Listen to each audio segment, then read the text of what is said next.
I'm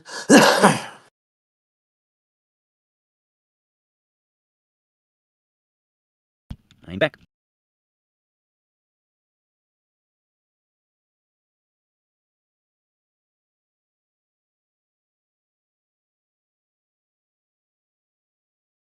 I also got an adapter that let me put my Canon DSLR zoom lens onto my night vision device in place of its original lens, so I could have a bit wider field of view than my actual telescope.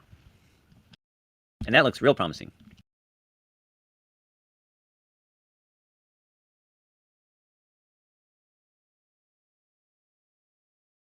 So have they voiced any opinions on what they think you'll find when you do this experiment?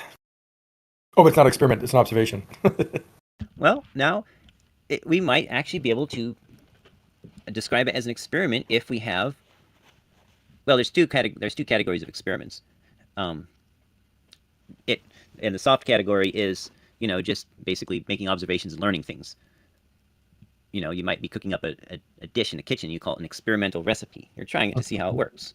But even according to the strict definition, where you have an IV and a DV and a CB, I think we could probably pick out each of those, because we are controlling for distance, and we are measuring an angle or a time. We are measuring time, so that's our independent variable. No, that's testing. Yeah, testing anything is an experiment. We're using their colloquial definition. Yeah, if you use time as an independent variable, like take the measurement in different time, that's an experiment. Or movie position, that's a change in the independent variable. As long as you keep the control variables constant, you have conducted a valid scientific experiment, along with all the others that are valid that don't include any of that nonsense, but they don't want to hear that. Right. Time would be the dependent variable because it depends on the distance. The independent variables would be the elevation angle and the time, or in the distance. Time. Because, if the mountain is 7 miles away, the mountain is 7 miles away regardless of when that star clips behind it. It's 7 miles away. That's independent of the results. However, you change your time, and that's the independent variable. You don't want the time. The dependent one is the one that changes. That would be like a type of an experiment that would prove bending and warping of space-time, like something to do with satellites and that kind of thing. So if time is the thing that's changing, as a result of your experiment, that would be something you're not really testing for. But if you use time as an independent variable, you change the time. Like, I'm going to take a measurement today, take it tomorrow, or I'm going to take it now, and I'm taking it an hour from now. That would be using time as an independent variable. And how does that affect your observation? Maybe you're not familiar with the technique. The technique is to record the time that a star clips behind a mountain as it sets, or rises if you're looking to the east. Right. So that would be your dependent variable, because that does depend on how far the mountain away is. Whereas the distance of the mountain is whatever it is, regardless of if and when the star occludes or decludes behind the mountain. Oh, you're saying, so not really time being the dependent variable, but the time at which something happens is your dependent variable. Yeah. Yes, the time of the event is dependent on the independent variable, the distance of the mountain. Right. Yeah, that would be definitely. I mean, I took it differently. Yeah. So all we need is a hypothesis, and we have that. So I say it's an experiment. I think you're right. About any question?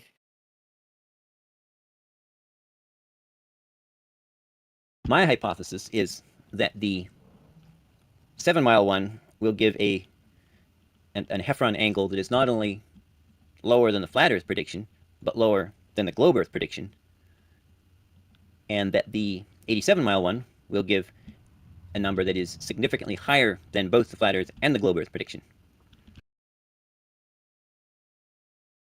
It's a valid test. I like it.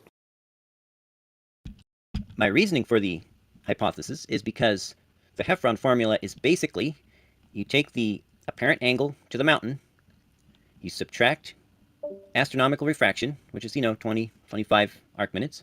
Mm-hmm. Then you add 1 degree per 60 nautical miles distance to the mountain. Mm-hmm. So that is the Heffron angle. That's how it works.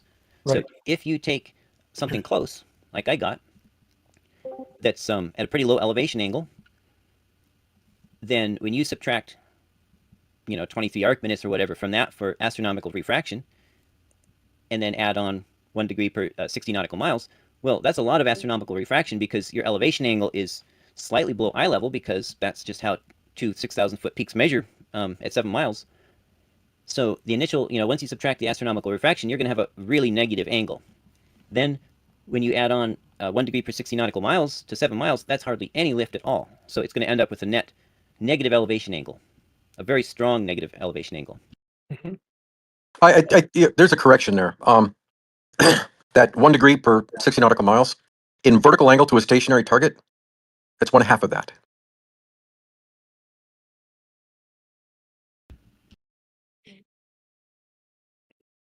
It's 26 arc seconds per mile.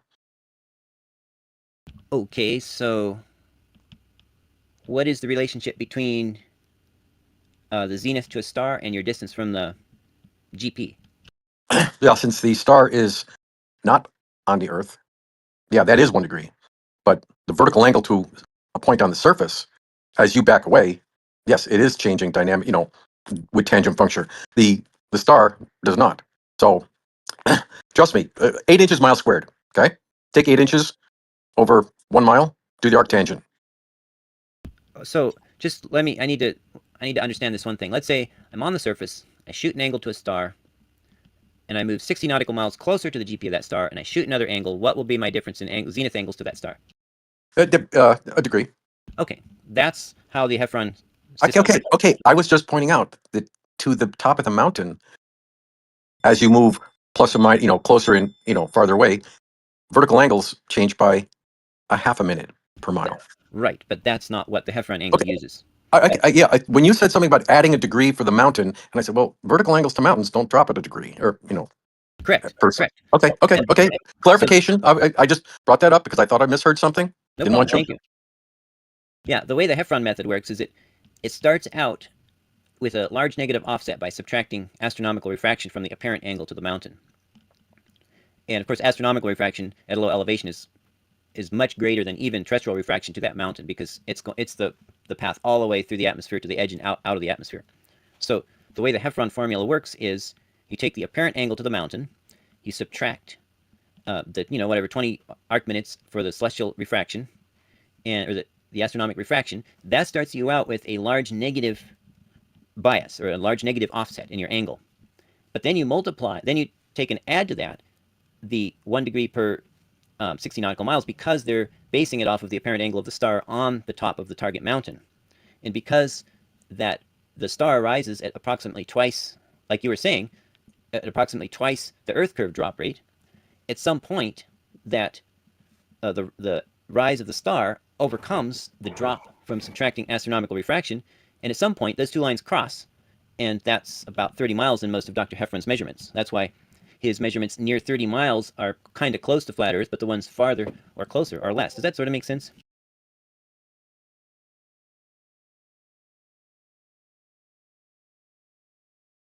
Of course, it's a complete misapplication of everything, but it just so happens that those two curves cross over. Well, I haven't really tried to nitpick into a whole lot of it, because once they draw the sketch with vertical lines being parallel miles apart, and once they draw it was a whole thing when they were taking the zenith angle from the top of the mountain and comparing it to the zenith angle from the house. I go, hello, 30 miles apart.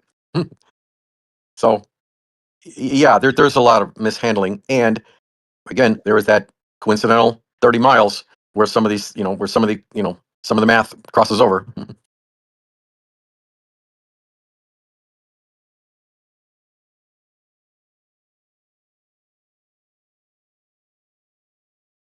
and you're going to make the most meticulous, careful measurement. You got the satellites, you got all the skills and technology, know-how to easily compete with anything that he describes that he's done. Good luck with that, Yeah. because they don't care.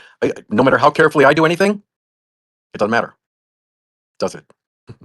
Well, fortunately, the data that he's released so far is showing what I'm saying. So they can't really say that my measurement will be wrong, because theirs backs it up. Even though theirs are kind of imprecise, it still backs up what I'm saying.